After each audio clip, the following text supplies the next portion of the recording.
Bueno, así como tuvimos una mínima pausa por el tema de ordenamientos, ahora retomamos nuestros TDAs. En realidad, yo después proseguí para explicar el tema de la lista y lo que tenían que hacer, pero ahora vamos a empezar con un nuevo TDA, ¿sí? Que algunos tal vez lo hayan visto un poco en Algoritmos 1. Para quienes no pasa nada, vamos a empezar de cero, que es el TDA diccionario. Es un TDA que al principio, especialmente aquellos que lo vieron en Algoritmos 1, es como que hacía magia. Y acá vamos a sacarle la magia de cómo funciona por debajo. Principalmente lo que es magia es que funcione rápido, ¿no? Entonces, ¿cuál es básicamente la utilidad de un diccionario? Es asociar una clave y un valor, ¿sí? O sea, yo tengo una clave que puede ser de cualquier tipo de dato, pongámosle, y a esa clave yo le puedo asociar un valor, exactamente como en un diccionario que yo tengo una palabra y su definición, ¿sí? Por ejemplo, ¿sí? Yo tengo nombres y el cumpleaños, ese puede ser mi diccionario, que puede ser, no sé, Martín, 19 de noviembre, Ezequiel, 31 de marzo, Has, el 7 de julio, etcétera, etcétera, etcétera, ¿sí? También podría ser diccionario una receta, el nombre de una receta, y después la lista de ingredientes, ¿sí? Que pueden llegar a tener, ¿sí? Entonces, por ejemplo, la milanesa, tenemos nalga, sal, huevo, provenzal, pan rallado, así es como la hago yo. Pollito al horno con papas, que por supuesto necesita pollito, limón, estragón, cebolla, ajo, papas, sal, pimienta, algunos le pondrán otras cosas, pero bueno.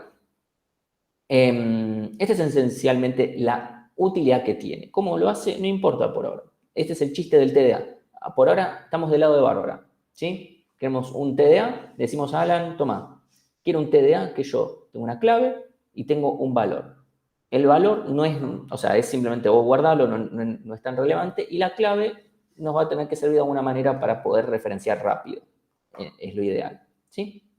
Entonces, las primitivas principales, ¿sí? No es que solamente vamos a tener estas 4, vamos a tener un par más, pero las principales van a ser guardar, borrar, ver si una clave pertenece, ¿sí? Y obtener el valor asociado a una clave, ¿sí? O sea, yo quiero poder guardar una clave con su dato, quiero borrar una clave del diccionario, quiero ver si una clave está en el diccionario, ¿sí? Y quiero poder, bueno, obtener el valor asociado a una clave que está en el diccionario, ¿sí? Esa es esencialmente la idea, ¿sí? Después, aparte, tenemos un TDA, entre comillas, hermano, o hermano menor, o algo por el estilo, que es el TDA conjunto, que tiene más o menos lo mismo. En el TDA conjunto es literalmente lo que ven en conjuntos en matemáticas. O sea, es simplemente algo donde yo puedo guardar, borrar, ver si algo está. No hay un valor asociado a la clave, simplemente está o no está. Y después yo puedo hacer operaciones como unión, intersección, diferencia simétrica y cualquier otro, ¿sí? Esto, por ejemplo, este tipo de datos está en Python y en otros lenguajes también, ¿sí? El tema es que en general, el importante y el que vamos a implementar nosotros es el de diccionario. ¿Por qué? Porque en general los conjuntos se implementan internamente con diccionarios, porque lo único que tengo que hacer es decir, bueno, ya está, no le pongo nada como valor y listo. O sea, internamente, o sea, yo del lado de Alan del conjunto, uso como Bárbara el diccionario que alguien hizo, ¿sí? Y simplemente no le pongo valor. O sea, no le pongo valor, me refiero, le puedo poner cualquier cosa, no sé, puedo ponerle un 0 si quiero. Y total, no importa, ¿sí? Entonces, por eso es que vamos a centrarnos en diccionarios. Pero hacer un conjunto a partir de un diccionario no es nada. Y todo lo que vamos a ver de cómo se implementan los diccionarios, en realidad se puede aplicar a un conjunto si lo voy y lo implemento directo, porque el valor no va a ser algo tan importante. O sea, lo tenemos que guardar, pero no es lo que nos va a hacer que la estructura sea de tal forma o de tal otra. Entonces, con lo que vimos hasta ahora, ¿cómo podríamos hacer nosotros? O sea, imagínense, ahora soy Alan. Uy, aunque un momento que tengo el gato hinchando. Voy a ver si...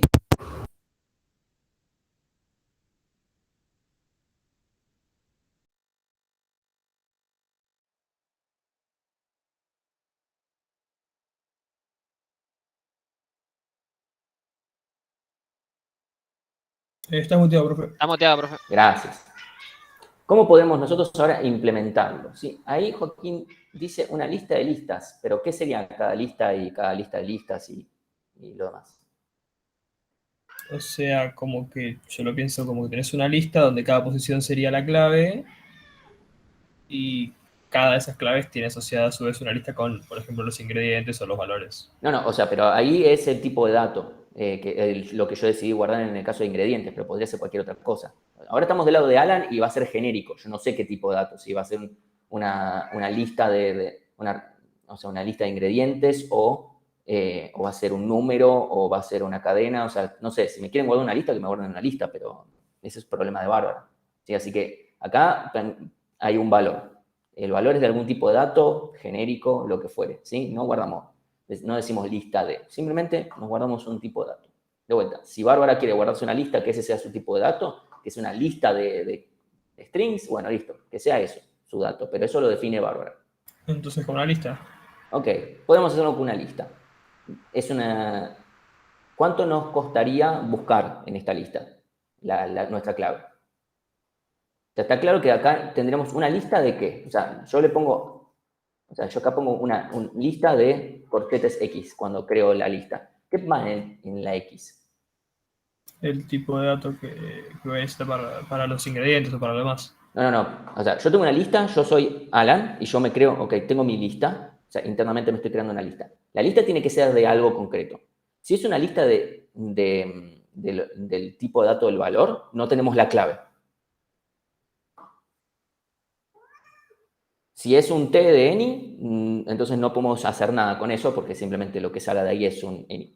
No podemos hacer nada. O sea, tiene que ser algún tipo de dato, algo. O sea, algo tiene que ser. Si es para las claves, no debería ser strings, porque las claves son strings. Las claves O pueden no ser cualquier cosa. necesariamente. Por ahora Ah, pueden ser ok. cualquier cosa, ¿sí? Pero si decimos lista es del tipo de las claves, pongámosle que K es el tipo de las claves porque así es como lo vamos a llamar. Ahora no tenemos los valores. O sea, si pongámosle que V corta es el tipo de los valores, ¿sí? Vamos a tener dos genéricos en vez de uno. Si yo pongo lista de B, no nos sirve porque no tenemos las claves. Si yo pongo lista de K, tampoco me sirve porque tengo solamente las claves y perdí los valores. ¿Sí? Entonces, ¿cómo? Ok. Entonces, ¿cómo podemos hacer? Recordemos que las listas pueden guardar cualquier cosa, lo que yo quiera. Y yo ahora estoy del lado de Bárbara de la lista. No del lado, yo soy Alan del diccionario, Bárbara de la lista. ¿Sí? Y ahí Agustín tira la aposta que es, yo puedo guardar un struct. Y yo puedo guardar un struct que sea par, clave, valor. ¿Sí? Entonces yo puedo decir, puedo tener una lista. Par, clave, valor. Perdón que lo ponga así con espacios, simplemente quiero que quede claro y acá no tengo letra monoespacial. ¿Sí? Entonces, ok, podemos tener nuestra lista de par, clave, valor, donde par, clave, valor es no sé, pongo type, par, clave, valor. Pongo este nombre porque es lo primero que se me ocurre. No es que tiene que ser este nombre. Entonces, que sea K, clave de tipo K, valor de tipo V, esto tendría que ser este, ¿sí? Supongamos que lo ponemos así. Obviamente, par clave de valor adentro tiene que tener K por ahora any y B por ahora any, ¿sí? Por ahora tanto K como B pueden ser any. Después en la práctica nos ponemos con más detallecitos de que tiene que ser K y B, ¿sí? Que cuando hagas lista K te enlace un valor, lista sería una lista de lista enlazada. Ok, por ahora tenemos esto, tenemos mi lista, o sea, yo creo una lista que sea de tipo par clave valor, cosa de que yo puedo guardar las dos cosas. Bien, ok, ya tenemos esto resuelto. Y ahora, yo cuando me digan guardar, no vamos a suponemos que ya se hizo el guardar, no importa, ahora después lo echamos. Si yo quiero hacer el ver si una clave está en el diccionario, ¿cómo tengo que hacer? Y vas a tener que recorrer todos porque no sabemos si está ordenado o no. Exacto, entonces ¿cuál es la complejidad de esto? ODN. Bien, ODN siendo n la cantidad de elementos que tenemos. ¿Sí? O sea, se entendió que yo tengo mi lista, yo no puedo saber dónde corcho está esto. ¿Sí? No podemos hacer que una clave esté dentro del struct del valor. No, o sea, el valor puede no ser un struct. El valor que me da Bárbara puede ser una lista es una interfaz y yo no tengo ni idea, puede ser un integer, puede ser un string, puede ser cualquier cosa. Yo no puedo asumir nada del valor que me pasa Alan. Perdón, que me pasa Bárbara. Alan no puede asumir nada. ¿Sí? O sea, no sé, el tipo de dato es genérico. ¿Sí? Y al mismo tiempo la clave por ahora vamos a decir que es cualquier cosa. Generalmente van a ser cadenas. Eso es lo más usual, pero no necesariamente van a ser cadenas. ¿Sí? Entonces, y además, en este momento eso no nos cambia en nada la situación, que es OD. O sea, tenemos nuestra lista de par clave valor, que adentro simplemente tenemos la clave y tenemos el valor y ya está. Y por el otro lado tenemos o sea, después, por ahora tenemos esto, después se ve si es necesario corregirlo, si es que hay que poner un puntero o lo que fuere, eso después se ve. ¿Sí? Por ahora nos estamos quedando con esto. Entonces,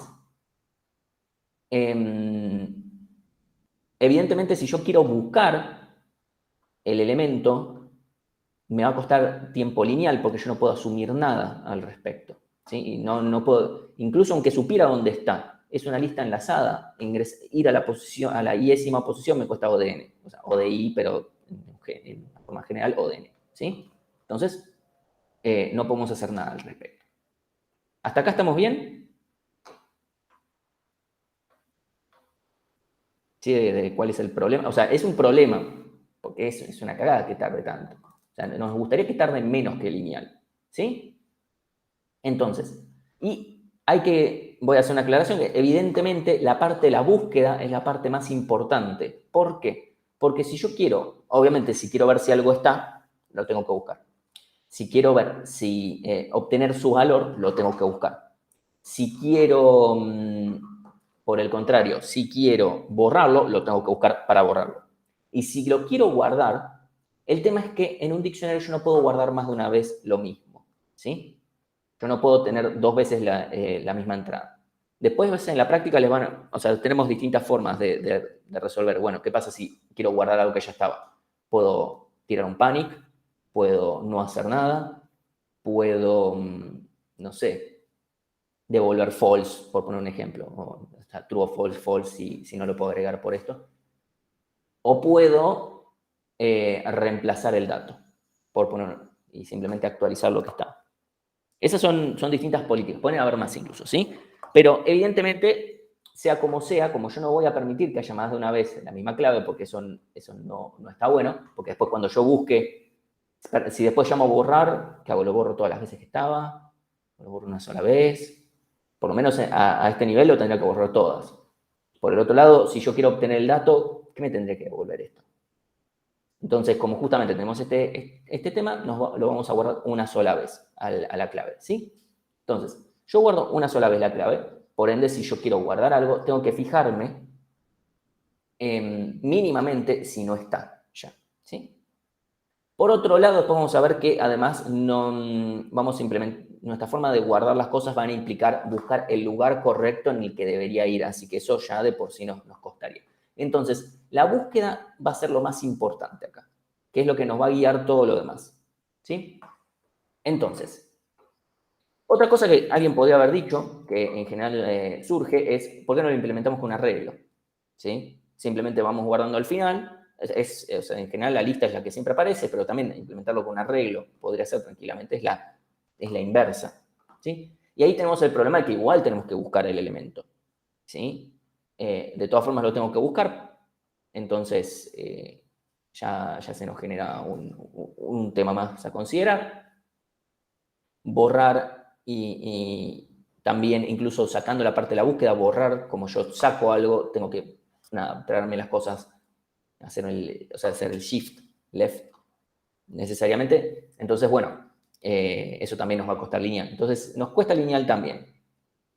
Pero los arreglos tienen una ventaja importante, que es que yo puedo acceder a una determinada posición en tiempo constante. Eso es algo que yo no puedo hacer con listas, pero con arreglos sí. Y eso es algo que vamos a tener en cuenta. Alguien puede decir, Martín, podríamos mantener ordenado el arreglo también. Entonces, la búsqueda sería logarítmica. Un segundito que el gato casi me tira internet.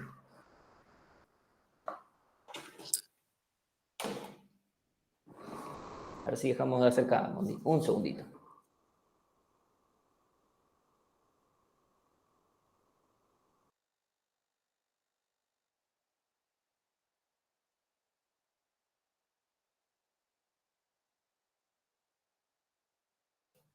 Listo.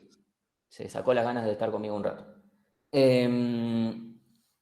Entonces, ahí Alan asumiría que Bárbara ingresa una key de tipo... No.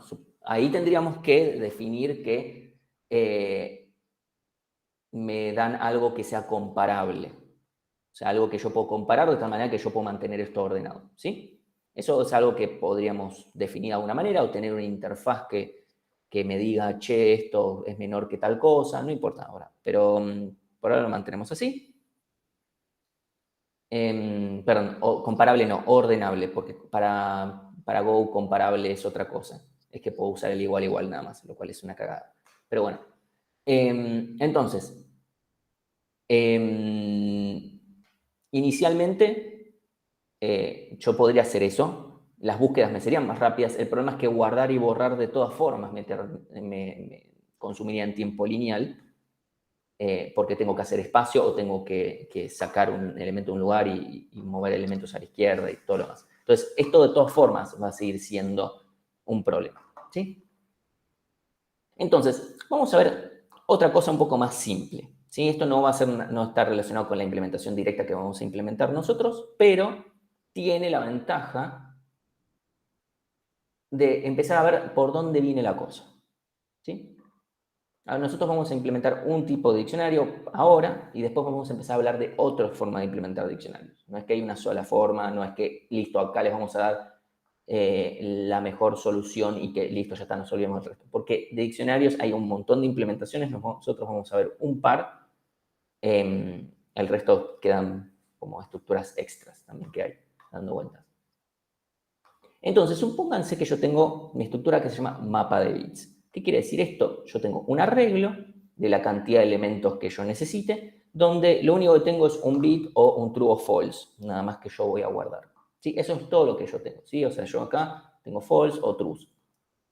Entonces, si yo esta es la versión más simplificada de lo que yo quiero, donde mis claves van a ser de números enteros del 0 al 20. O sea, sin incluir, ¿sí? O sea, 0 a 19 inclusive. Si yo en este contexto, ¿sí? Esto se usa, en general, el ejemplo siempre es con senadores, y acá, bueno, debería ser un poquito más largo, debería ser de 72 elementos. Si yo, por ejemplo, quiero guardar, ¿sí? Un true para la posición 7, perdón, para el número 7, en este caso el senador 7, ¿sí? Digamos, ¿cómo tendría que hacer yo?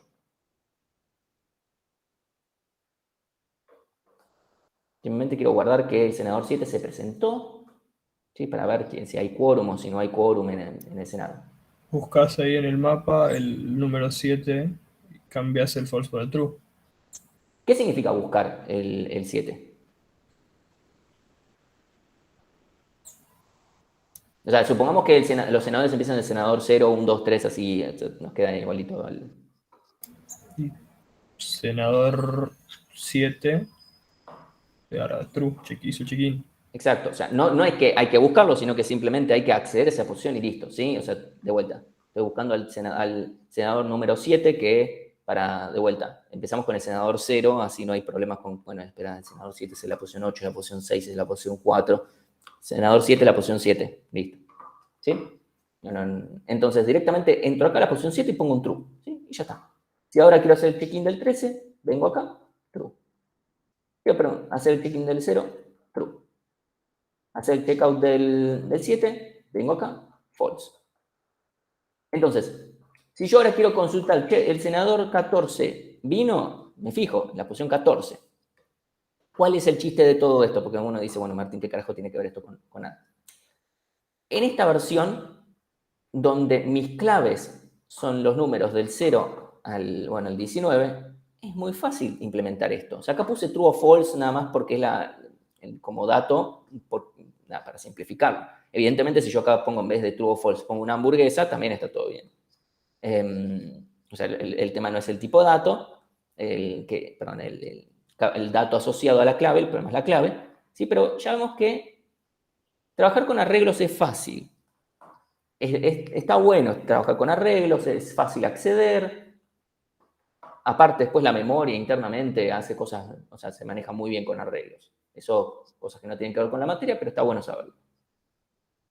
Entonces, si las claves fueran números, todo esto sería bonito.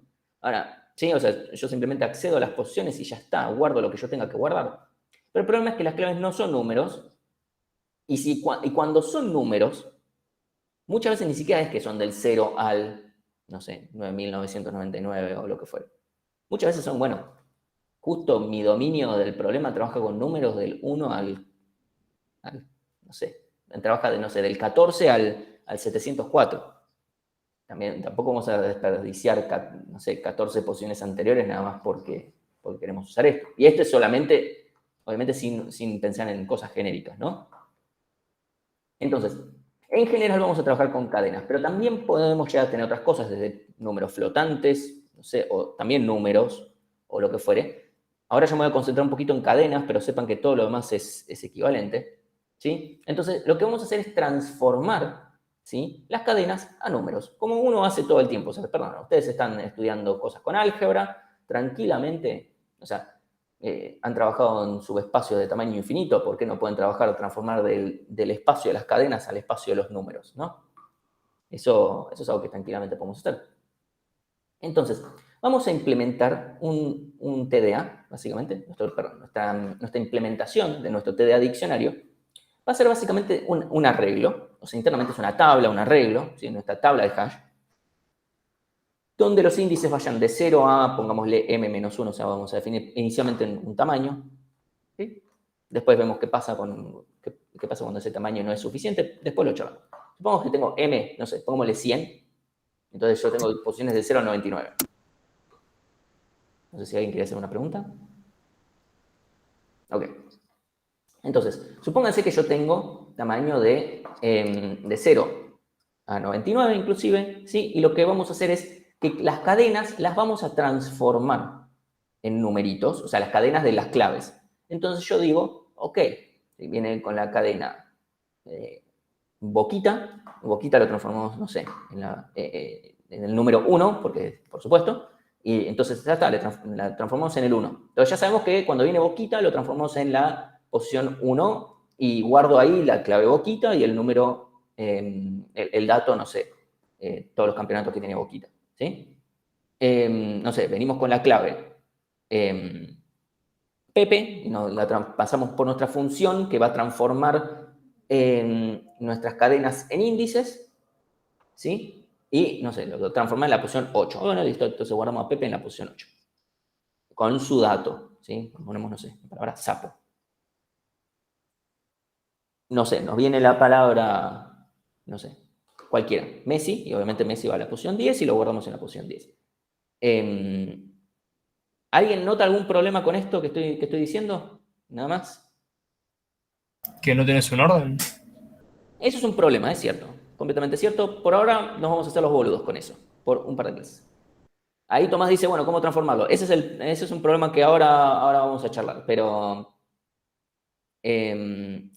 ahí Emiliano menciona un tema, y supongo que Giovanni se está refiriendo a lo mismo, que es, ok, tenés 100 posiciones y tu función te transforma en índices válidos. ¿Cómo miércoles haces para que de repente yo te vengo con 150 claves diferentes y asegurarte que te da distintas posiciones? Y la respuesta es, no se puede. Por obviedad, o sea, como tengo cierta cantidad de baldecitos y no puedo meter cualquier cosa en cualquier, ¿sí? Entonces, evidentemente, por lo menos dos lugares se van a estar compartiendo. Entonces, ¿eso va a ser un problema? ¿Lo vamos a charlar ahora? La respuesta es no. Por ahora vamos a charlar un poquito de lo que preguntó Tomás, es cómo lo vamos a transformar, ¿sí? Entonces, tenemos que hablar de, bueno, ¿cómo es esa función que pasa de cadenas a otro tipo? O sea, la pregunta es, ¿cómo es esa función? ¿Sí? Contame, ¿cómo son? ¿Qué sucede?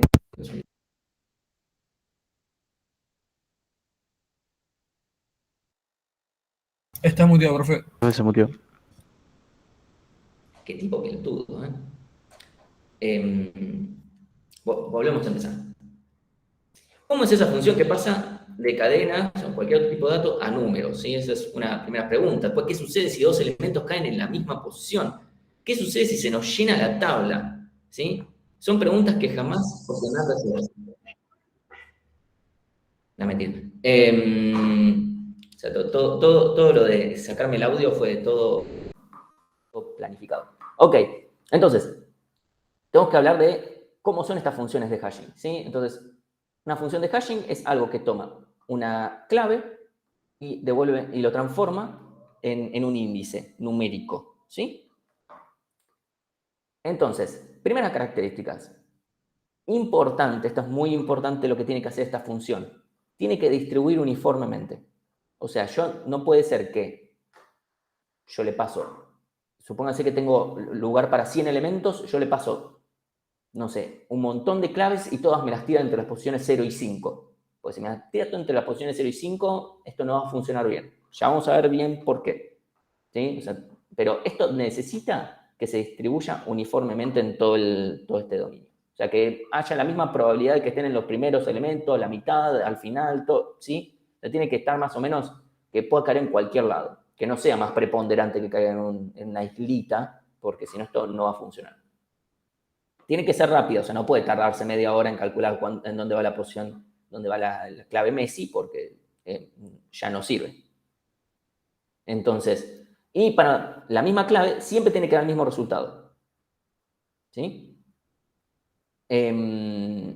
O sea, yo no puedo decirle, bueno, aplicarle Messi, te digo 10, aplícame Messi, ahora te digo 11. Como, no, porque si no, no funciona, porque tenemos que usar esta función para volver a encontrar el elemento. O sea, si yo guardo la clave Boquita, me dice la posición 1, y después le digo, wow, uy, ahora tengo que ver cuál es el valor de Boquita, porque tengo que actualizar cuántas copas tiene. Si seguimos jugando así como el ojete, vamos a perder copas más que ganar nuevas. Pero bueno, eso es otro tema. Entonces yo aplico de vuelta, y si ahora me dice, no, ahora Boquita está en la posición 10, como, y voy a ir a la posición 10 y me va a decir, no, acá está Messi, no está Boquita. Y, ok, no me está sirviendo esto. ¿Sí? Entonces necesitamos que siempre para la misma clave me dé el mismo resultado, por lo menos la función de hashing. Después hablamos de qué pasa con el tema del rango. ¿Sí? Entonces, si nosotros hacemos que nuestra función, ¿cómo es el dominio de una función? O sea, el dominio va a ir desde el mundo de las claves, ese es el dominio, el mundo de las claves, y tiene que ir a índices, ¿sí? Entonces, si yo tengo una función de hashing que me cumpla esas cosas que yo acabo de decir, entonces el hash, o sea, la tabla de hash, mi implementación de diccionario, va a ser O de 1. Todo, o sea, buscar, o sea, ver si pertenece, obtener el valor, borrar, guardar, ¿sí? Entonces, por eso es muy importante que la función de hashing sea rápida, ¿sí? Porque entonces el hash es terrible, todo funciona en tiempo constante, siempre y cuando la función de hashing sea buena. Y ahora vamos a ver que eso no es tan obvio, ¿sí? Entonces, vamos a hablar un poquito de cómo tienen que ser estas funciones de hashing. ¿Sí? O sea, vamos a tener, por ejemplo, este es nuestro ejemplo número 1 de función de hashing. Supónganse que la clave es de tipo string, ¿sí?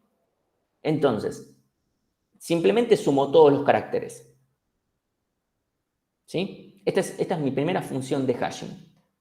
Sumo todos los caracteres, sumo el código ASCII, ¿sí? Por ejemplo, la A creo que es el 64, y así sucesivamente, ¿sí? Entonces, yo simplemente voy y sumo. ¿Qué problemas notan acá? A ver si... No, eso de 1. Supongamos que, o sea, el tamaño de las claves es muy chico, ¿sí? O sea, está bien o sea, no es O de... Piensen que el n al que nos vamos a referir es a la cantidad de elementos que tiene el hash, y en este caso no sería O de n, porque no depende de la cantidad de elementos del hash. Sí es verdad que depende de la cantidad de caracteres, no podemos hacer nada para evitarlos, los tenemos que ver. Eso, de una manera u otra, lo vamos a tener que hacer. En general, vamos a suponer que el tamaño de las claves no es algo que sea relevante, ¿sí? Ahí Lucas menciona algo importante. Hola tiene lo mismo que aló, o lo mismo que ABC, tiene lo mismo que BCA o cualquier otra cosa. También tenemos como problema que Por ahora no vamos a decir, che, no anda si hay dos claves que te dan el mismo valor, porque eso no es cierto, porque sí o sí no va a pasar eso. Yo me estoy haciendo boludo y no estoy charlando qué pasa con eso. ¿Sí? O sea, realmente piensen por ahora. Esta función yo la aplico y esto me da un índice y yo guardo ahí mi elemento. ¿Qué pasa si había algo ahí? No importa por ahora. Supongamos por ahora que lo pisamos. Eso no está bien, no hay que hacerlo. Pero por ahora suponemos eso. Evidentemente, o sea, va a haber un problema ahí, lo estoy pateando por ahora para responderlo. Entonces, pero evidentemente tenemos un problema de que todos los anagramas efectivamente no distribuyen uniformemente porque todos los anagramas caen en el mismo lugar. Y no solamente los anagramas, si yo tengo ABC y BBB, también me devuelve lo mismo. ¿Sí? Entonces, eso también es un problema. ¿Sí? Entonces, acá tenemos un primer problema. Y esta función de hashing es muy mala. O sea, si ustedes usan esto, no les va a pasar las pruebas del corrector automático porque les va a decir que tarda demasiado. Y esta es la razón, la función de hashing es muy mala. ¿Sí? Porque no distribuye bien. Fin de la historia. Otro tema es, bueno, ¿cómo hacemos para que nos quede en el rango? Porque esto, si pongámosle, yo les dije que inicialmente mi tablita es de 100 posiciones y yo necesito que esto me quede en rango. Que me quede como mucho en la posición 99. ¿Cómo hacemos? ¿Cómo podemos hacer? Y que no tengamos problemas en la uniformidad, supongamos que lo fuera, ¿no?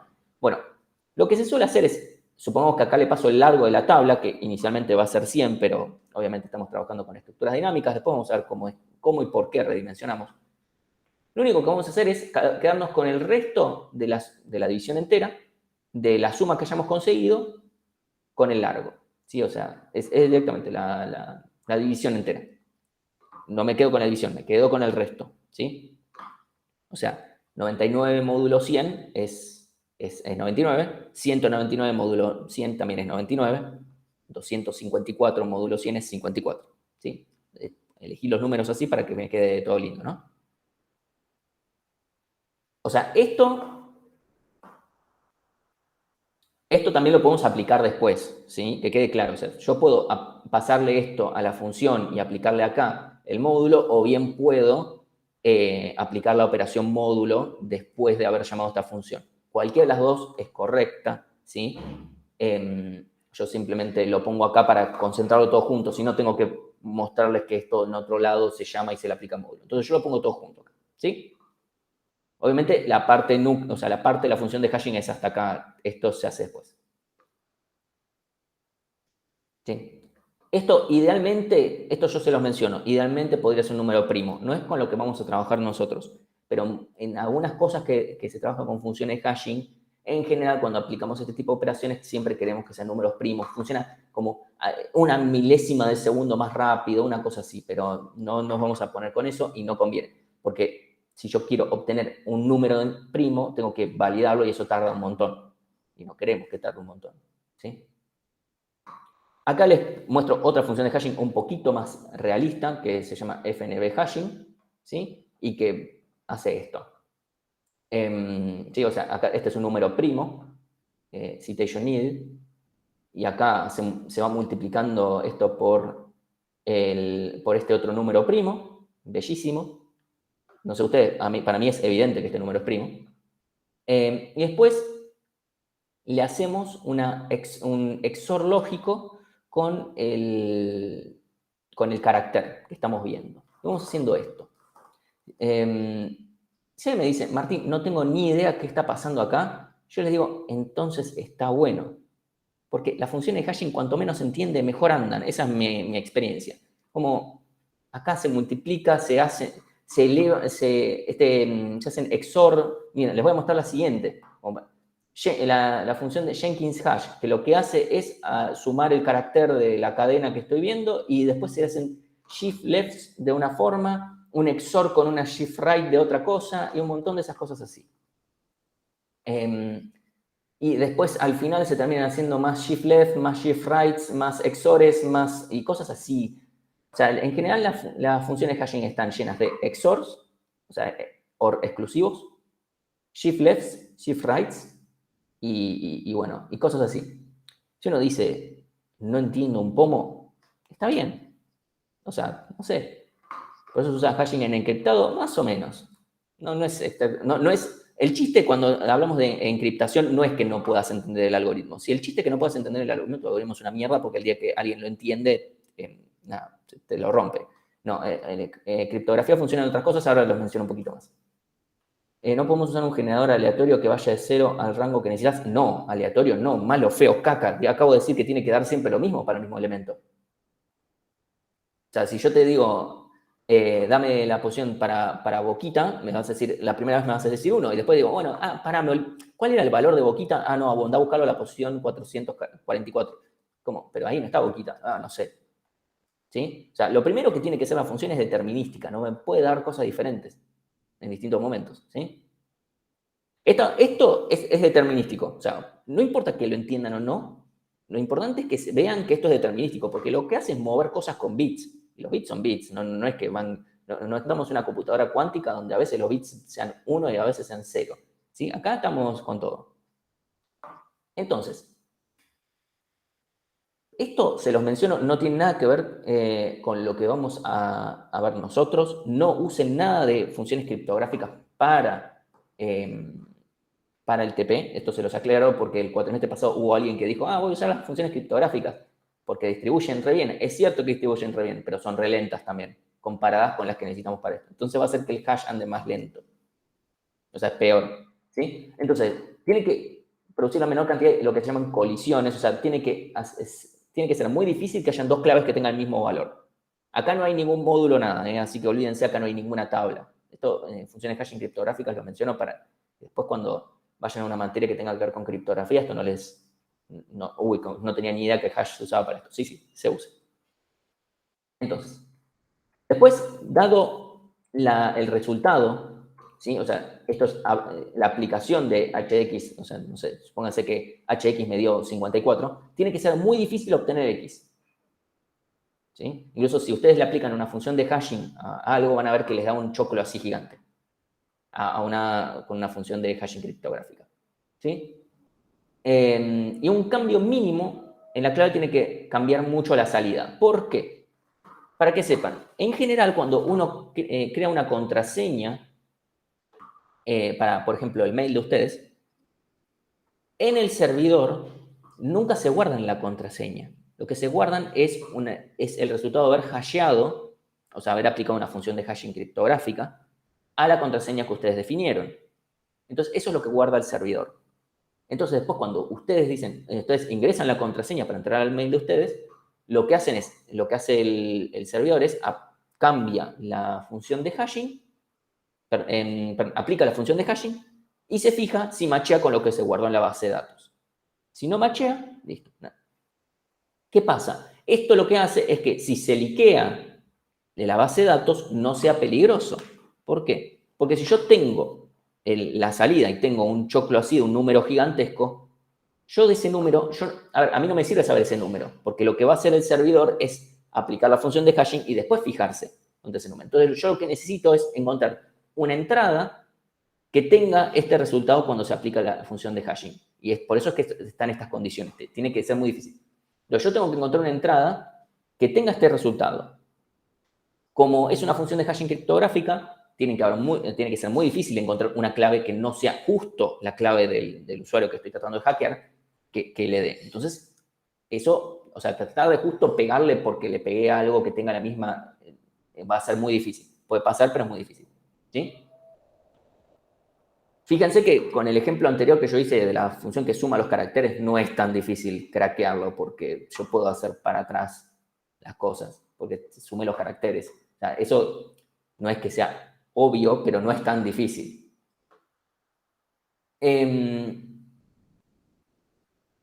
Y es importante la tercera condición porque no puede ser que, supongamos que pruebo la contraseña casa y me fijo a ver a qué hashea la función, porque en general la función es conocida, no es algo. El chiste en criptografía nunca es esconder cómo hago las cosas. Lo publico. Trata de hackearlo a ver si te animas. Es así como funciona. Nunca esconder funciona. Entonces, pruebo, a ver, casa, me dio muy parecido, a ver, ¿qué pasa si le pongo cosa? Y ya te da una cosa completamente nada que ver. Ese es el chiste, para que no puedas irte acercando de a poquito. ¿Sí? Bueno, Más allá de acá les pongo unos ejemplos de algunas funciones. Algunas de estas ya no se usan más porque ya les encontraron la vuelta, ¿sí? Para hackearlas. ¿Sí? Entonces, ¿cómo hago para implementar la de mi hash? ¿Sí? Básicamente, lo que esperamos de ustedes es que googleen. ¿Sí? O sea, no es joda. O sea, este es sí les pedimos, por favor, que pongan de dónde la sacaron. O sea, pongan la fuente. ¿Sí? Es lo único que les pedimos, que pongan la fuente, o sea, que pongan un comentario arriba de la función, digan esto lo saqué de tal lado y listo, ya está. Porque en general uno cuando se copia cosas de algún lado tiene que decir de dónde lo sacó. Es así como funciona. ¿Por qué? Porque queremos que vayan, prueben algunas cosas de este tipo de cosas. ¿Sí? Puede ser que incluso si no encuentran en Go, que es lo más probable que no lo encuentren en Go, bueno, listo, búsquenlo en otro lenguaje. Lo que sí no va a ser posible es que ustedes digan, bueno, me hago un import de otra librería, porque en el corrector automático no está para hacer un import de otra librería. O sea, no instala. Por una cuestión de seguridad del corrector automático no instala cosas. Así que nada, eso, sépanlo. O sea, si quieren ustedes, compien el código y ya está. Si alguien dice, me voy a hacer mi propia función de hashing, lo que les puedo decir es, no. O sea, pueden hacerlo, pero les va a andar mal. Yo les aseguro, va a andar mal, no va a andar mal en el sentido de que se va a romper. Lo que va a hacer es que va a andar lento. ¿Sí? Esa es mi recomendación. No hagan eso. Ustedes hagan lo que les parezca. Hasta acá. ¿Sí? Ahora vamos a hablar de cómo resolvemos colisiones y estas cosas. Hasta acá. ¿Se entendió cómo funciona esto? O sea, ustedes van a tener una función que transforma de las claves, pongámosle cadenas, ¿sí? A índices. Yo entonces vengo con mi clave, boquita, aplico la función, me da la posición 1 o me da la posición, no sé, 1801, cuando le hago módulo 100 me da 1, listo, voy a la posición 1 y ahí tengo guardado boquita, me fijo cuántos campeonatos tiene, ¿sí? Por el empate contra central sumamos 1 y listo. Se entendió que ese es el funcionamiento. Cuando yo busco, hago lo mismo. O sea, supónganse que quiero obtener el dato, quiero obtener cuántos campeonatos tiene Boquita. Aplico la función de hashing, esto del lado de Alan, ¿no? Del lado de Alan, o sea, Bárbara dice, dame la cantidad de campeonatos que tiene Boquita. O sea, obtener el dato de Boquita. Internamente Alan dice, bueno, a ver, lo aplicamos a la clave de la función de hashing, me da el índice, voy al índice, mi arreglo, que estoy guardando mis claves y mis valores. Esto inicialmente, o sea, después vamos a cambiar un poquito cómo son las implementaciones. Voy a mi arreglo, listo. Si está, está, y si no está, no está. Por ahora estamos en esta implementación. Hasta acá, ¿me siguen? Y mientras me responden, yo voy a prender la luz.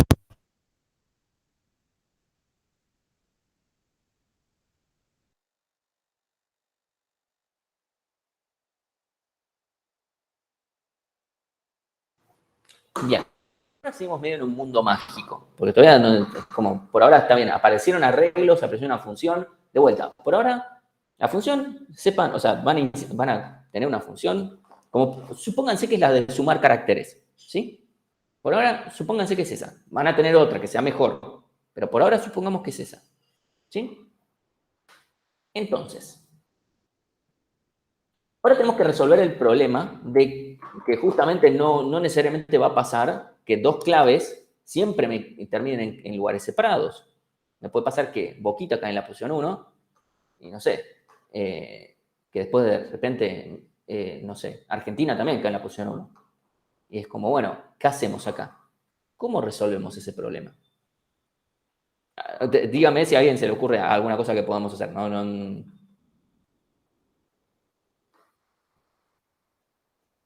Sí. Con una lista. Bien, eso es completamente una alternativa. Podemos meter una lista ahí y vemos qué hacemos.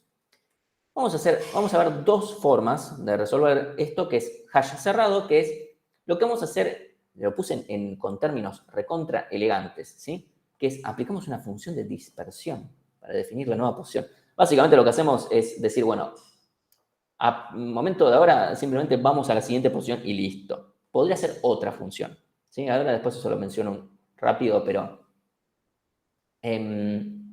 podría ser simplemente vamos a la posición siguiente y ya está, ¿sí? O sea, si el lugar donde yo voy a guardar cosas está ocupado, listo. Vayamos a la siguiente posición y listo. Ya está.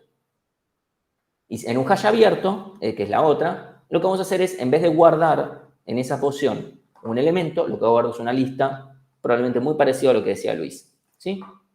Entonces vamos a ver una y una. Y si en la siguiente también, ahí Lucas dice, y si en la siguiente también está ocupado, bueno, vamos a la siguiente. Y si la siguiente está ocupada, vamos a la siguiente. Y así. ¿Qué pasa? Si la función de hashing distribuye uniformemente, deberían haber muchos vacíos. O sea, debería pasar que no te junte todo. Por eso dijimos, es muy, muy importante que la función de hashing distribuya muy bien. ¿Sí? Es muy importante eso, que la función de hashing distribuya muy bien, porque si no distribuye bien y me pone todos los elementos al principio, evidentemente el hash cerrado va a tener un problema, que es que todos me caen en el mismo lugar. ¿Sí? Hash es una primitiva de TTA. No, hash es el nombre de mi implementación. Y, profe, una pregunta Sí. con esto. Ponele que yo lo hasheo, me da un número que ya está ocupado, paso al siguiente, me da ocupado, paso al siguiente y lo guarda, pero después, más adelante, borré el del medio. Bien, Cuando lo eso, vaya a buscar, bien. Eso es completamente muy buena pregunta. Ahora lo vemos porque evidentemente eso es como que genera un problema. Está ese ejemplo en las diapositivas. Para obtener valor que está en esa clave, ¿cómo sabe mi implementación que también tiene que usar la función de dispersión? O sea, no, eso es parte de Alan. O sea, todo esto es trabajo de Alan. O sea, esto es Alan agarrando la pala una vez en su vida y diciendo, bueno, vamos a laburar. ¿Sí? Y es todo esto lo hace Alan. O sea, Alan va y dice, che, aplico la función de hashing, voy a este arreglo que es mío, voy, me fijo, che, en esta posición está ocupado, voy al siguiente. ¿Sí? Acá le puse una función de dispersión porque pueden ser otras cosas. Puede ser, no sé, anda a la posición elevada al cuadrado de no sé qué. O sea, puede ser un montón de cosas. Nosotros lo vamos a mantener simple y eso ya funciona muy bien. Después, si me queda un ratito, comento un poquito más de esto. Porque pueden aplicarse más cosas. ¿Sí? Entonces,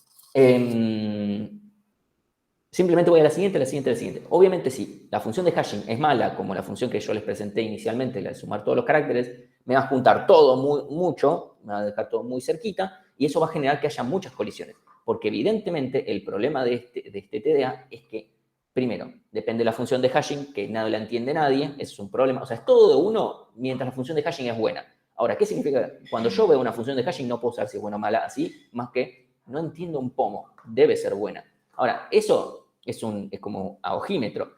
Tranquilamente, si esto después hace que las pruebas de volumen a ustedes les tarde un montón, van a tener que tal vez probar con otra función de hashing. Es la cagada que tiene hash. Depende de una función que no entiende nadie. Entonces, pero a cambio, o de 1. O sea, no vamos a obtener o de 1 gratis así, porque venga así como así. Y obviamente, si la función de hashing no es buena y no distribuye bien, va a tener los problemas de que va a tener muchas colisiones. Si hay muchas colisiones, la complejidad no es O de 1. ¿Sí? Ahora podemos hablar después también con el tema de la redimensión. La otra alternativa es el hash abierto. ¿Sí? El hash abierto lo que vamos a hacer es guardar listas.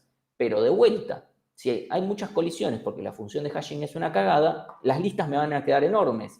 O sea, me van a quedar 3 listas, por decir un número, 3 listas enormes y todo el resto vacío. Y eso va a ser una cagada porque yo cuando busque algo voy a tener que iterar listas muy largas. Y yo quiero que las listas que yo itere sean cortitas. ¿Sí? O sea, que esté todo más o menos distribuido bien. Porque si las listas son largas, estoy en el mismo que la primera implementación que hablamos hace un rato. ¿Sí? Y eso no está bueno. Entonces vamos a nuestros ejemplos. Voy a ir primero por el hash cerrado. ¿Por qué? Solamente porque todos los cuatrimestres, cuando yo les daba la elección de cuál vemos primero, hash cerrado o abierto, siempre decían cerrado. Así que vamos por el cerrado primero, porque ahora ya las diapositivas me lo obligan. ¿Sí? Cerrado. Supónganse que yo voy a guardar estas 1, 2, 3, 4, 5, 6 claves. ¿Sí? Y yo internamente supónganse que ya calculé qué pasa cuando yo aplico la función de hashing. ¿Sí? Ya lo hice para no tener que ir fijándome más tarde. Entonces, voy a guardar a Eli. Acá, obviamente, me estoy obviando el dato. Acá vienen con un dato, no sé, pónganse el promedio de notas. No es relevante no es relevante el dato a cómo está estructurado esto, ¿sí? Espero que quede claro. La clave viene con su dato, pero el dato es irrelevante a cómo voy a organizar toda esta estructura. Entonces, Eli va en la posición 3, yo guardo a Eli. Por ahora, estamos todo bien. Siguiente, pongo yo aplico la función de hashing a Facu y me da la posición 5. ¿Todo bien? Yo aplico la función de hashing a Tayel. Oiga, hay alguien. No puedo pisar acá, porque si piso a Eli y guardo a Tayel, y después viene Bárbara y me dice, che, ¿me pasas el dato de Eli? No, Eli no está. ¿Cómo Eli no está? Te pedí una sola cosa te pedí, Alan, y no me la estás cumpliendo. Y ahí es cuando de vuelta empiezan las disputas entre Alan y Bárbara. ¿Sí? Entonces no vamos a sacar a Eli, pero lo que vamos a hacer es guardarlo en otro lugar a Tayel. Lo vamos a guardar en la siguiente posición. Si yo ahora quiero guardar a ese, si ahora sí buscamos a Tayel, ¿cómo tendríamos que hacer? Bueno, Alan sabe que tiene este mecanismo, justamente. Entonces, va a aplicar la función de hashing a Tayel. Vamos a ir a la posición 3. La posición 3 va a estar ocupada, pero por alguien que no es Tayel. Como sabemos que justamente nuestro mecanismo de guardado puede implicar ir para abajo, vamos a ir a la siguiente posición a buscarlo a Tayel. Entonces nos fijamos, ¿Tayel está en esta posición 4? Sí, está. Y si no estaba, porque estaba ocupado por alguien más, bueno, vamos a la posición 5. ¿Sí? Pongámosle que yo estoy buscando, no sé, la última persona que habló en el chat fue Joaquín. Supongamos que yo aplico la función de hashing sobre Joaquín y me da 3. ¿Joaquín está en la posición 3? No, está ocupada por alguien más. Ok, vamos a la posición 4. ¿Está ocupada por Joaquín? No, está ocupada, pero por alguien más. Bueno, vamos a la posición 5. Está ocupada por alguien más. Listo, vamos a la posición 6. Como la posición 6 está vacía, sabemos que a Joaquín no lo guardamos, porque si lo hubiésemos guardado estaría acá. No puede haber un vacío, tendría que haber alguien acá, o algo que lo haya impedido. ¿Sí? Ese es el mecanismo de búsqueda. ¿Se entendió cómo buscamos acá, dado esta lógica de guardado? ¿Sí? Bien. Entonces, si yo ahora guardo a ese, fíjense que voy a tener colisión acá, voy a tratar de guardarlo acá, voy a tener colisión acá, listo, no puedo guardarlo tampoco acá. Entonces lo guardamos a ese en la posición 6. Ok, por ahora está todo bien. Si yo ahora guardo a Fede en la posición 9, vamos a la posición 9, no hay colisión, no hay nada. Y si yo quiero ahora guardar a Martina, que va en la posición 9, vamos a tener colisión con Fede. ¿Qué hacemos? Pasa si bajás y está todo ocupado y te contás con el fin del arreglo, justo, sí. Es como, ya les leo las mentes. Estas diapositivas están hechas en base a cuatrimestres y cuatrimestres de gente preguntando cosas en el mismo orden. No nos convendría ver tanto para atrás como para adelante. No hay ninguna razón porque el arreglo, como no hay ningún orden, no hay ninguna relevancia en fijarnos para atrás o adelante. No hay ninguna ventaja en hacer eso. Y si no, nos complicaría mucho más. ¿Sí? Y ahí, como dice Marco, en este caso lo que vamos a hacer es, es irrelevante estar terminando. O sea, no es que tienen más, no es que vamos a decir, uy, no, caímos en la última posición, no puedo guardar, listo, se jodió. Justo Martina, que se quedaba en la última posición, no podemos guardar, listo, se jode. Porque eso haría que entonces aquellos que tienen justo al azar, o sea, cuando aplico la función de hashing me dan números más chicos, tienen una ventaja por sobre los números más grandes. No tiene sentido. Lo único que vamos a hacer es ir a la primera posición, o sea, la posición 0. ¿Sí? Y eso es todo. Ya está. Y acá, o sea, cuando yo busque voy a usar la misma lógica. Cuando estoy en la última posición y no lo encontré, voy a pegar la vuelta. No hay ninguna razón para no hacerlo. ¿Sí? Entonces, este va a ser nuestro mecanismo. No hay ninguna ventaja en buscar para adelante y para atrás porque es el mismo costo, fijarnos. O sea, recuerden que acceder a la posición de un arreglo es O de 1. Entonces, ir para acceder a la posición I más 1 o I menos 1 es todo lo mismo. No hay ninguna ventaja. Y nos estaríamos complicando la lógica diciendo, bueno, lo puedo guardar más adelante o más atrás. Y como en teoría mi función de hashing distribuye bien, no hay ninguna ventaja en ir para atrás. O sea, debería haber tantas chances de que haya un lugar atrás mío que adelante mío. ¿Sí? No estamos en el problema de la cola en un arreglo. No. Porque esto, fíjense que no hay ningún tipo de orden con respecto a cómo vinieron las cosas. ¿Sí? Fíjense, por eso los diccionarios no necesariamente tienen por qué estar iterados en orden. Ahí me va a decir, los diccionarios en Python los puedo iterar en el orden en el que guardé los elementos. Sí, bueno, para eso necesitamos un poco más de lógica y eso es algo que agregaron, no sé, en la versión 3.8. Inicialmente no era así. ¿Sí? Hasta acá se entendió cómo inserto y cómo guardo, perdón, cómo guardo y cómo busco. Obviamente obtener el dato es lo mismo que buscar, pero simplemente me quedo con el dato en vez de, y si no está, paniqueo. ¿Sí? Espero que se note que la lógica de guardado, la lógica de buscar obtener, y que la lógica del borrado, que va a implicar buscar el elemento, es toda la misma. La lógica de buscar es la misma, se hace las 4 veces. ¿Qué quiere decir esto? Si ustedes repiten código acá, va a haber tabla. Por suerte, ahora el corrector automático, ya ahora que le agregamos al bot Rosita, ahora ya se los va a marcar, le va a decir, che, estás repitiendo código, estás haciendo la búsqueda 4 veces. No, malo, malo, malo, malo, ¿sí? Entonces no tienen que repetir ese código. Malo, malo, malo, malo, ¿sí? Si redimensiono cuando tengo la posición 0 y 9, no hay ninguna razón, porque imagínate que justo creaste un arreglo de 10.000 posiciones porque estuviste redimensionando y guardaste algo en la posición 0 y en la posición 9. O en la posición m-1, ¿sí? Teniendo m el tamaño de la tabla. No vas a redimensionar ahí, porque tenés todo el resto en el medio. De vuelta, no hay ningún problema con pegar la vuelta. El arreglo, pongámosle que es circular de alguna manera. No es como circular como en la cola, porque acá no tengo un orden o algo por el estilo, pero tengo que tener mis cuidados. ¿Sí? O sea, de vuelta, la posición 0 y la última posición no son especiales en absoluto. O sea, pegamos la vuelta, ya está. Y cuando busque, tengo que hacer la misma lógica de saber que yo voy a tener que pegar la vuelta. Entonces, supongamos que yo ahora borro a Eli. ¿Sí? Simplemente la borro. Chao. ¿Qué pasa si yo ahora busco a Tayel? ¿Qué va a pasar? Aplico la función de hashing a Tayel, me da la posición 3. La posición 3 está vacía. Por lo que dijimos antes, ¿cuál va a ser nuestro resultado? Que no estaba guardado. Exactamente. O sea, yo le voy a decir a Bárbara, no, Tayel no está. Bárbara se va a calentar, nos va a pegar un bife, no sé, nos va a decir, sos un idiota, no sé, cualquier cosa. Como, dale, lo guardé hace 2 segundos, o sea, guardé Eli, Tayel, te borré Eli y ahora me decís que Tayel no está. Dale, media pila. Y no está bueno eso, ¿sí? Acá tenemos un problema. Alguien puede decir, bueno, entonces no pares con los vacíos.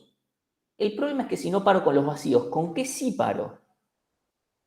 Ahí tenemos un problema. O sea, si yo no puedo parar cuando veo un vacío, no puedo parar con nada y tengo que básicamente buscar en este caso Tayel, pongámosle, pero supónganse que ahora voy a buscar a Eli. Sí, busco a Eli, que obviamente no está, le corresponde la posición 3. Voy, la busco, no está en la posición 3, me fijo la 4, la 5, la 6. En la 7 está vacía, pero no hay ninguna razón para parar, entonces voy a la 8, la 9, etc. Como no hay ninguna razón para parar, tendré que buscar en todo el arreglo, todo, absolutamente todo el arreglo. Y ahí se vuelve ODN. ODN para hacerme todo este quilombo con una función que transforma, que no entiende nadie, que si yo me voy a la lista, ¿sí? Entonces, acá vamos a tener que distinguir, pasa que cuando se borró, debería haberse cambiado la... No, porque si cambiamos a Tayel primero, eso no es cierto, porque tendremos que ir buscando clave lugar a lugar, a ver si a alguno le correspondería ir más arriba, y a cada uno tendremos que irlo subiendo, y eso sería ODN de vuelta. Porque si a cada un elemento le tenemos que decir, che, al final puedo llegar a ponerte en otro lugar, no, eso es una cagada. ¿Sí? Entonces, eso no va a funcionar porque vuelta se hace lineal y además es un quilombo. Sí, Cristóbal. ¿Podría, cuando eliminas un valor, cambiarlo como por un valor predeterminado? Que signifique justamente que había alguien y ya no está. Vamos a hacer algo como eso, pero un poquito menos hack, de alguna manera. O sea, está buena la idea. Ok. Vamos a hacerlo un poquito en vez de decir guardamos clave y valor, vamos a guardar otra cosa más. Que es básicamente, bueno, perdón, esto me pasa a mí por poner los memes tarde. Lo que vamos a hacer es no simplemente decir, bueno, algo está o no está. ¿Sí? Lo que yo voy a tener en cada uno de los... Fíjense que esta tabla no era un arreglo de, por ejemplo, strings. Era un arreglo de pares claves de valores, como habíamos dicho antes. Bueno, ahora vamos a necesitar que este campo, que esta celda de la tabla, no sé cómo quieran llamarlo, me da lo mismo. ¿Sí? Y cada una de estas, en realidad, este arreglo sea un struct, pero no de clave y valor, sino clave, valor y estado. ¿Sí? Donde el estado pueda ser vacío, ocupado y borrado. donde borrado sea algo que me indique, che, borré algo acá, así que si estabas buscando algo que tenía que haber estado acá, seguí de largo. ¿Sí? En cambio, cuando estoy en un vacío, no, listo, ya está, el elemento no está. Básicamente, en mi ejemplo, voy a tener una clave, un valor y un estado. Importante, esto que no sea 0, 1, 2 o vacío, ocupado, borrado, el string ahí. Usen enumerativos, que para algo están, ¿sí? Bueno, acá yo lo pongo así para que quede más claro que poner otra cosa, ¿no? Obviamente los que están ocupados, pero la posición 3 está borrada. Entonces, si yo ahora busco a Tayel, voy a ir a la posición 3, ¿sí? O sea, aplico la función de hashing 3. Como la posición está borrada, listo, sigo de largo. Voy a la siguiente y lo encuentro a Tayel. Y somos felices. Si yo ahora la buscara a Eli, iría, posición 3, borrada, sigo de largo. Está ocupada por Tayel, sigo de largo. Está ocupada por Facu, sigo de largo. Está ocupada por ese, sigo de largo. Está vacía. Acá paro. ¿Sí? ¿Cómo sabes si el borrado no era el que buscabas? No, es que sí, no importa. O sea, fíjate, bueno, en el ejemplo que acabo de hacer, si yo lo borré, ya está. O sea, lo que haya ahí o no, no me importa. No me importa, en absoluto. ¿Por qué? Porque si estaba borrado, ya está. O sea, Bárbara no quiere que yo le diga que está, salvo que lo haya vuelto a guardar. Si lo volvió a guardar, bueno, está bien, supónganse que lo volvió a guardar y lo ponemos acá. ¿Podemos reutilizar los borrados para guardar cosas nuevas? Podríamos, pero supongamos que lo estamos haciendo una implementación un poco más sencilla y simplemente sigo de largo y acá lo guardo acá a Eli. Si yo lo guardo acá, bueno, borrado, ocupado, la encuentro acá y ya está, ¿sí? De vuelta, porque imagínense que yo ahora me guardan a Eli con otro dato nada que ver, yo no le tengo que responder con el dato viejo, ¿sí? Siempre agregarías uno por uno y nunca meterías un conjunto de 5 claves de valor. Sí, o sea, después siempre voy de a uno. O sea, mi primitiva es guardar una clave con un valor del tipo de dato que corresponda, ¿sí? ¿Se entendió lo que pasó acá? Pero fue una pregunta. Tienen la pregunta directa, más que...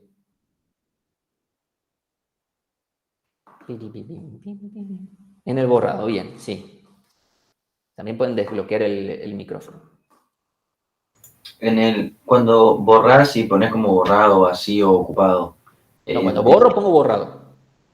Ojo. Bien, pero decías que pongamos un enumerativo. ¿Qué sería un enumerativo? Lo que vieron en la primera o segunda clase con Fede, los tipos enumerativos que pueden poner directamente, o sea, pueden definir directamente que tienen, que directamente ocupado, vacío y borrado sean de ese tipo. Y ya está. O sea, eso, Bien. Gracias. sí, o sea, eso cualquier cosa revísenlo pero está bueno en general manejarse con esas cosas. O mínimo poner constantes, ¿no? Pero ya si vamos a poner constantes 0, 1 y 2, es más fácil poner con enumerativos. Es la cosa esa que vieron en algún momento, seguro vieron el iota, no sé qué, bueno, es eso. Entonces, eso obviamente se los estoy mencionando a nivel estilo. A nivel clase teórica pueden poner vacío, ocupado, borrado y es lo mismo. Entonces, con esto ya podemos encontrar y desencontrar en lo que tengamos que desencontrar. Y con esto funciona. Obviamente los borrados nos perjudican porque hacen que si yo empiezo a tener todo esto lleno de borrados, me perjudican porque hace que mis búsquedas tarden más. ¿Sí? Eso es algo que hay que tener en cuenta. Pero hace que funcione, porque sin el borrado no funciona directamente. Ok. Ahora la pregunta es, bueno, ¿qué pasa si se nos llena mucho la tabla? ¿No? ¿Qué pasa si, ya sea si se nos llenó mucho, o bien, ¿qué pasa si se nos llenó también de borrados? Bueno, de esto vamos a hablar en un ratito. Primero vamos a hablar del abierto y después vamos a hablar de las redimensiones, ¿sí? Entonces, esto va a ser un poco más directo. Yo aplico la función de hashing a Eli. Estos van a ser listas de pares claves valores. Entonces yo pongo Eli. A Facu lo pongo, perdón, estuve cambiando hoy las diapositivas porque todas las personas que estaban en este listado ya no estaban en la materia. Entonces estuve cambiando y bueno, claramente algún error podía haber. ¿Sí? Entonces, vamos a poner Eli. ¿Sí? Entonces, aplico. Aplico la función a Eli, me queda Eli, aplico la función a Facu, pongo acá en esta lista enlazada. Acá estamos siendo Bárbara de la lista, importante. No, yo ni siquiera sé que hay nodos, acá se los estoy haciendo en un dibujito, pero acá Alan no sabe que hay nodos. Este es Alan Hash. ¿Qué hizo Alan lista? Alan Hash no sabe, ¿sí? Así cuando en un momento les dije, en algún momento vamos a hacer Alan de un TDA y Bárbara de otro, bueno, este es uno de esos casos. Solo somos Alan del hash, Bárbara de la lista. Entonces, vamos a guardar a Tayel. Uy, Dios, se me escapan más casos. Perdonen, Eli, Facu. Perdonen por esto, ¿sí? Entonces, guardo a Tayel. Si busco a Tayel, simplemente voy a ir, aplico la función de hashing, ¿sí? Aplico la función de hashing, voy a la posición 3, ok, empiezo a iterar. Eli, no, Tayel, ¿sí? Y acá usamos el iterador del hash, ¿sí? En general vamos a usar el iterador externo al hash para esto. ¿Por qué? Porque si yo estoy buscando a Tayel para poder borrarlo, me conviene ya tener el iterador posicionado y decir, ok, listo, borrar, usar el borrar del iterador, ¿sí? Y con eso estamos. Uy, Dios, soy un queso. Perdonen por esto. Eli. Los nombres están cambiados también al lado. Sí, ya ahí lo noté. Nacho debería ser... ¿Fed? No. Facu. Facu. Listo, ahí está. Perdonen, estuve hoy hace un rato cambiándolas y estaba seguro de que las había cambiado prácticamente todas. Pero bueno. Ahí está. A partir de ahora parece que se arregló. Ok, sigo agregando. En este caso agrego a Fede y a Martina después. ¿Sí? Y esto ya está.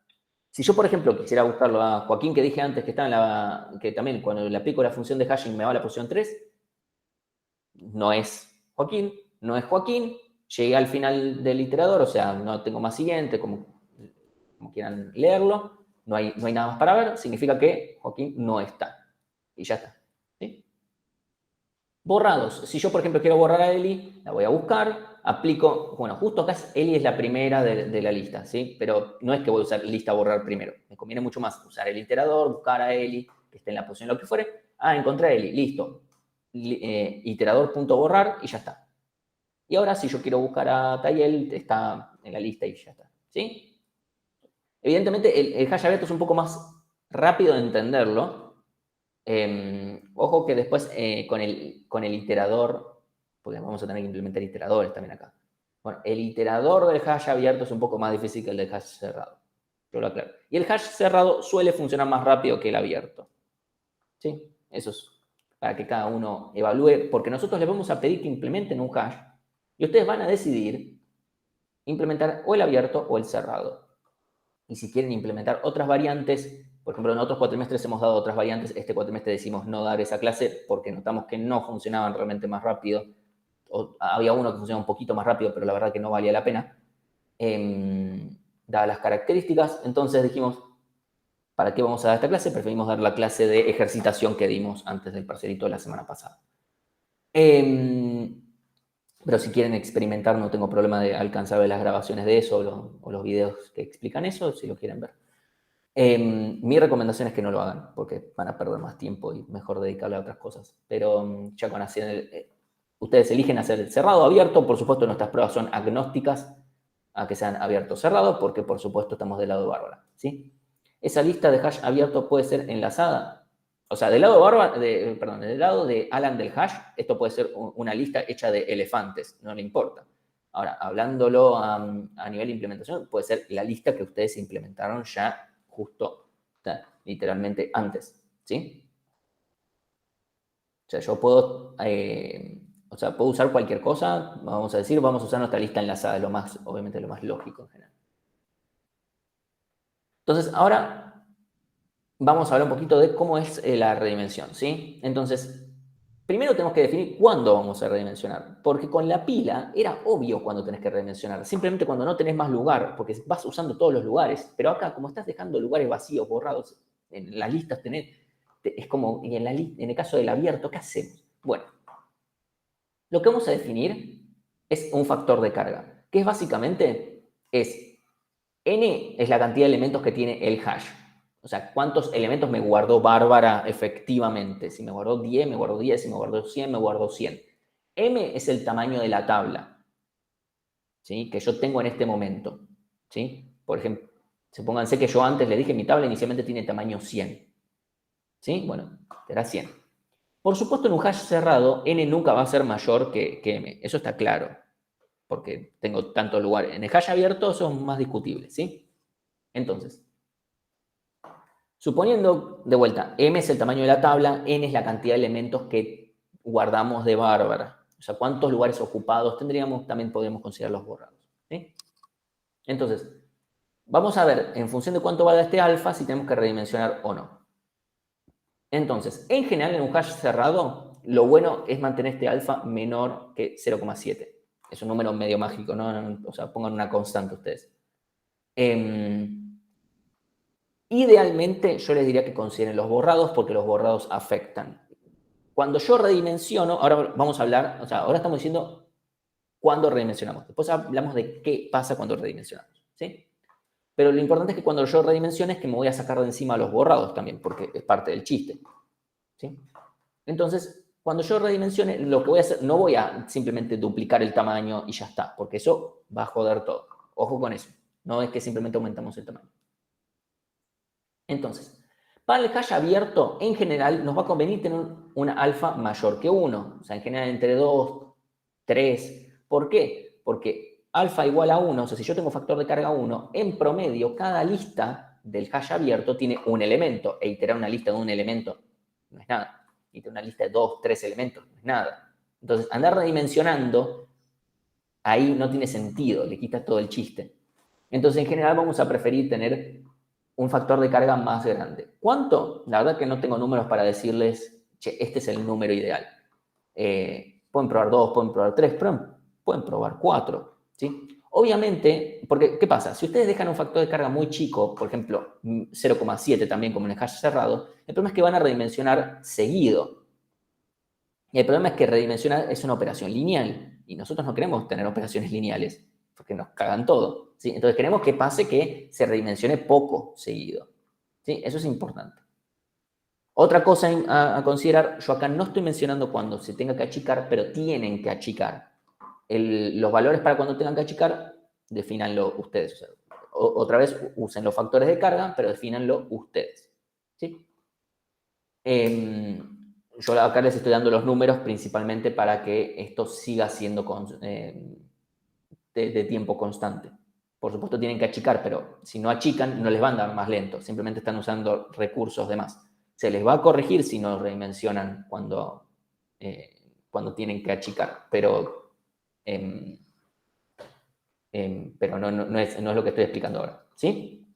Entonces, estos son los criterios para cuando yo tengo que redimensionar, no cómo. ¿Hasta acá me entendieron? ¿Cuándo?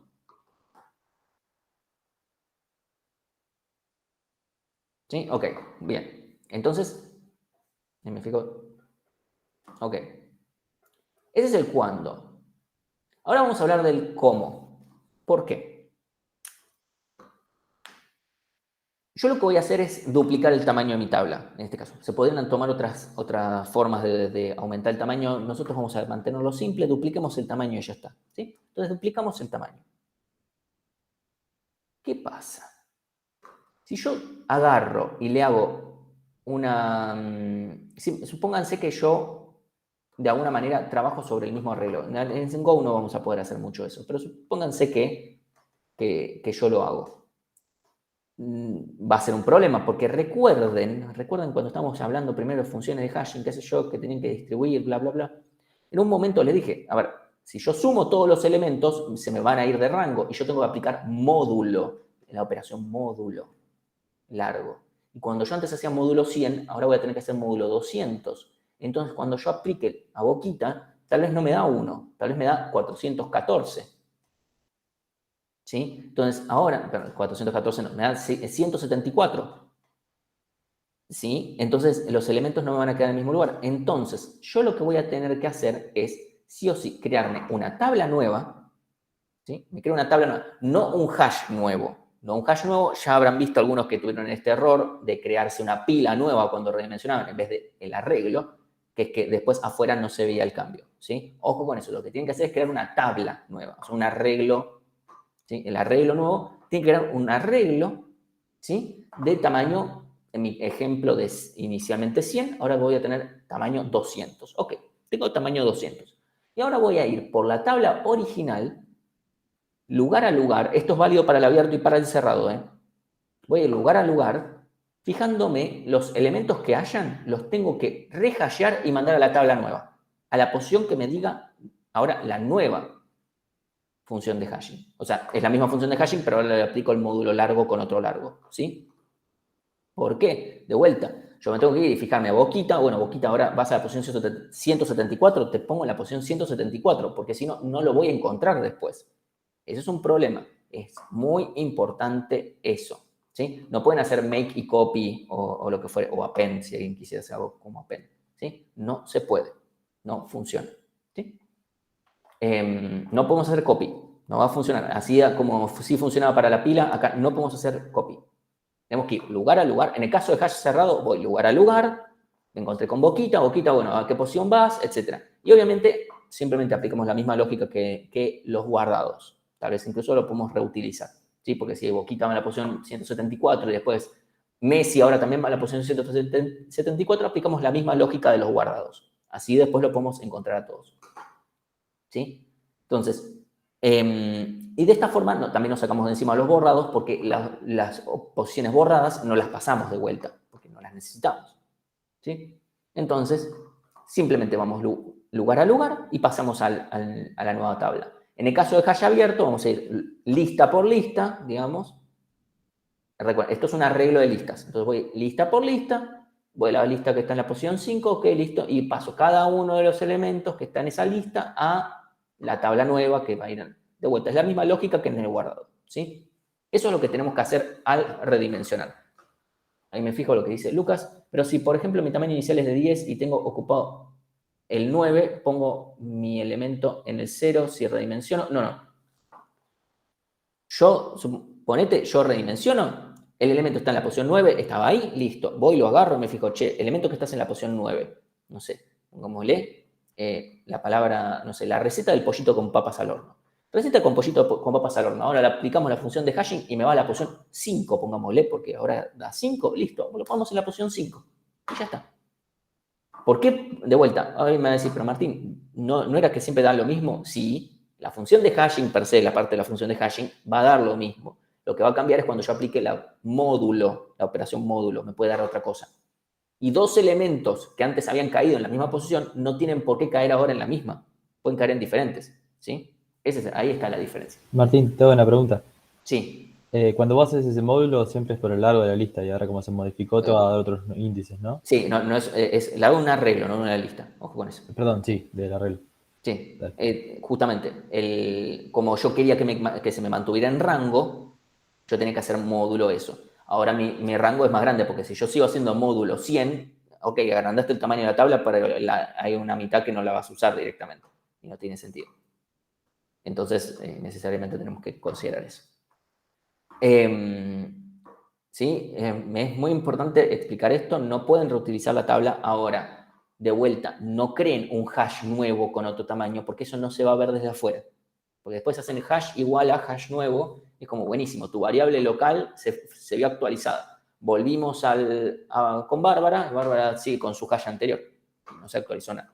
Ojo con esas cosas. Lo que tienen que hacer, sí. Cuando redimensionás la tabla de hash abierto, que tiene como las sublistas, sí. ¿Esas sublistas se mantienen con el mismo tamaño? ¿O no, ahora que es más grande, esas se pueden reubicar?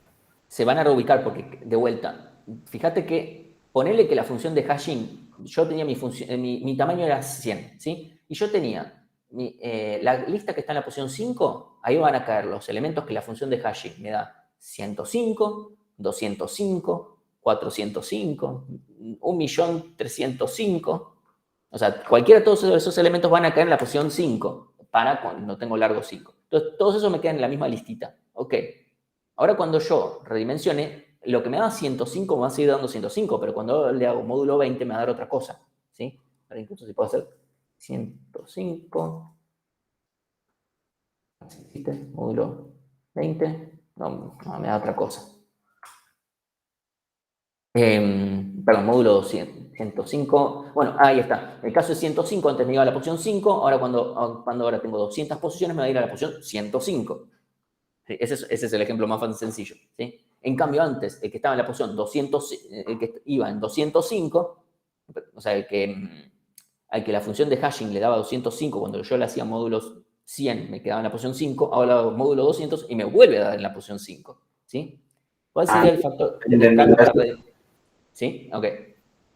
Julieta dice, ¿cuál sería el factor de carga para redimensionar para abajo? Para un hash cerrado, tal vez se me ocurre 0,1, no sé, o sea, no puede ser 0,35, porque en cuanto lo achicás a la mitad, te quedan 0,70 de vuelta. Así que tendríamos que darle un poquito más de changüí. Alguien podría decir, bueno, de tal manera que te quede 0,35 a la vuelta, entonces, no sé, algo así. O sea, te pueden hacer las cuentas, pueden definir ustedes. Yo tal vez pondría 0,125, no sé. Pueden definirlo ustedes. Tengan en consideración esto último que dije, que por achicar no tengan que volver a agrandar el toque. Lo mismo para el hash abierto.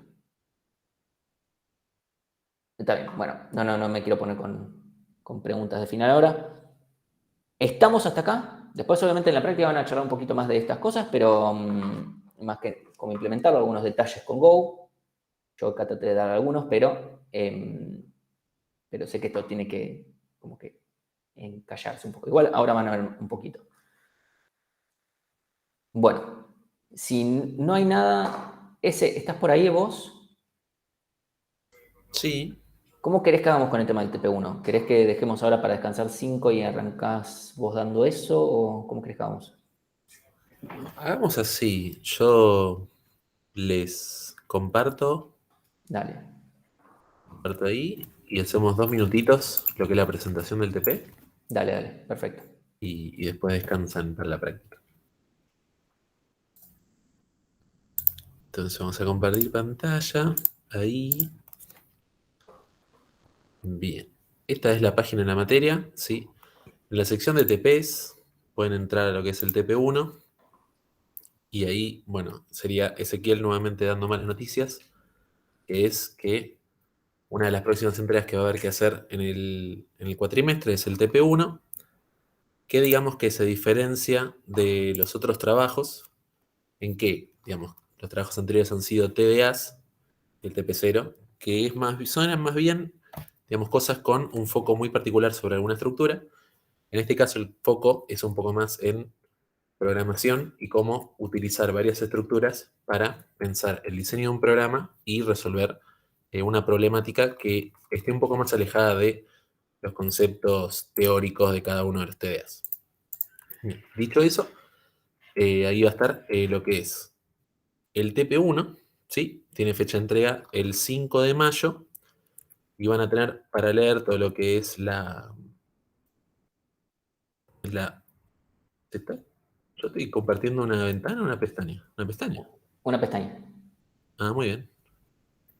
Esto me avisa todo el tiempo que estoy cambiando de pestaña. Es un capo Chrome. Bien. Entonces van a tener, digamos, todo lo que es el enunciado del TP. Y ahora les digo cuáles son las herramientas que van a tener para lo que es específicamente el entendimiento del enunciado del TP. Lo que estamos haciendo hoy es la presentación para que sepan que el TP ya está en la página, que ya van a poder empezar a leerlo y con su tiempo a resolverlo. ¿Sí? Bien, varias cositas. Lo primero, el TP tiene su enunciado y en particular la consigna van a ver que habla de un protocolo que se reciben por comandos por entrada estándar y el resultado tiene que estar escrito en la salida estándar. ¿Sí? Todo lo que se tenga que escribir se escribe en la salida estándar. Esto de entrada estándar y salida estándar quizás es un concepto nuevo para ustedes.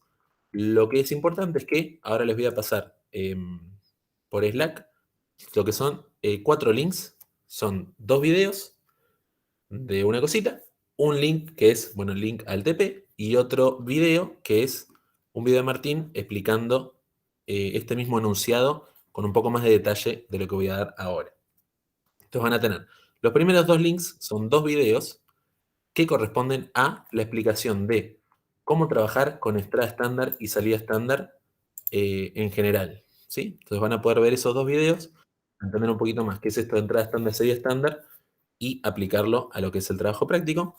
Preguntan si se puede usar el TDA hash. No, vamos a excluir el TDA hash de lo que es el trabajo práctico 1. Va a entrar todos los TDA vistos hasta lista, ¿sí?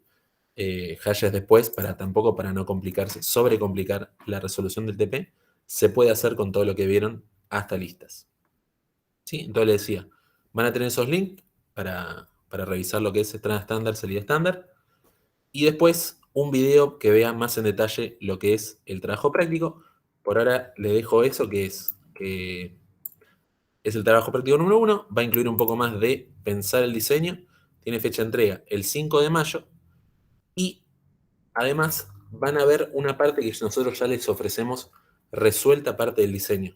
La idea es que puedan ver cómo resolvimos parte del diseño y ustedes puedan adaptarse a esa resolución para trabajar de forma más organizada, ¿sí? A veces es difícil pensar el diseño de cero de un programa, si bien también van a tener que un poco ver y entender lo que nosotros les proponemos. Para eso está un poco el video de Martín y nos pueden consultar.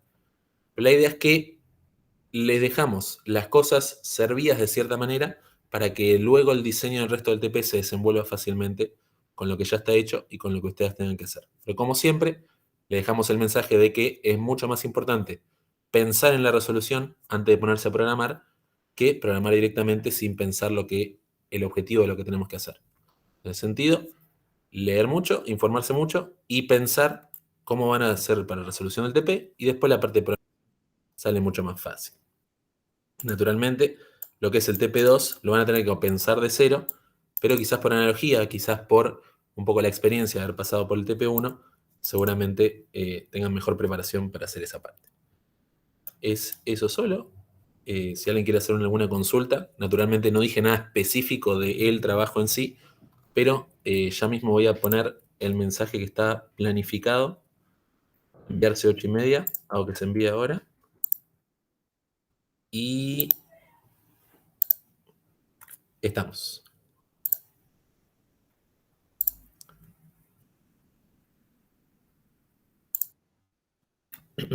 ¿A qué te referías con diseño? Bueno, lo que sucedió en muchos TDAs es que ustedes tienen que hacer esto, esto y esto. Cada primitiva es fija, no pueden cambiarla. La parte del diseño, en el sentido de esas primitivas, era un poquito pensar si conviene de repente una función auxiliar que me resuelva, no sé, la redimensión de la pila. En el caso de un programa, hay muchas cosas para hacer y no está especificado qué función lo va a hacer, qué primitiva, qué estructura, ¿sí? Todas esas cosas son... O qué nuevo TDA que no tenga nada que ver. Exactamente. Perdón, con estructuras me refería a TDAs. Quizás tengan que hacer TDAs nuevos que resuelvan parte del problema o de la solución del programa, y eso es una decisión de diseño. ¿Qué estructuras usar? ¿Qué TDAs? ¿Qué funciones usar? Si la función devuelve algo, devuelve otra cosa, ¿sí? Son todas cosas, decisiones de diseño. Bien, ¿tenemos alguna otra preguntita? Sí, una consulta. Para los TDA ya vistos, ¿se nos permite implementar nuevas primitivas o tenemos que trabajar con la que ya sabemos?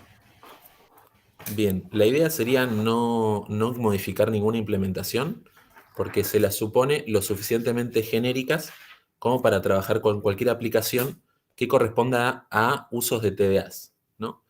Es decir, no estaría bien, por ejemplo, modificar el TDA cola para que se comporte más como una lista, ¿no? O agregarle un iterador. Eso no sería lo que corresponde, sino que correspondería utilizar las estructuras pensadas para esos fines. Entendido, muchas gracias. De nada. Y dice Lucas, o sea, las primitivas que implemento para un TDA es parte del diseño que me ayuda a hacer el programa. Bueno, en realidad, lo que sucede es que el diseño de los TDAs que ya les pedimos en TPs anteriores fue pactado por nosotros para decir, bueno, que por un lado cumplan con interfaces que a nivel teórico deberían tener, y además se les haga lo más sencillo la resolución del TDA en particular. su parte del diseño en este trabajo práctico en particular es cómo resolver el problema global que pide el programa en su totalidad, ¿no? Entonces, sin modificar el diseño de los TDAs que ya están propuestos, quizás vos querés crear un TDA nuevo. En este caso, un TDA votación, un TDA voto, un TDA lo que sea, siendo que es un TP sobre votaciones. Bien. Creo que con eso podemos detener la grabación.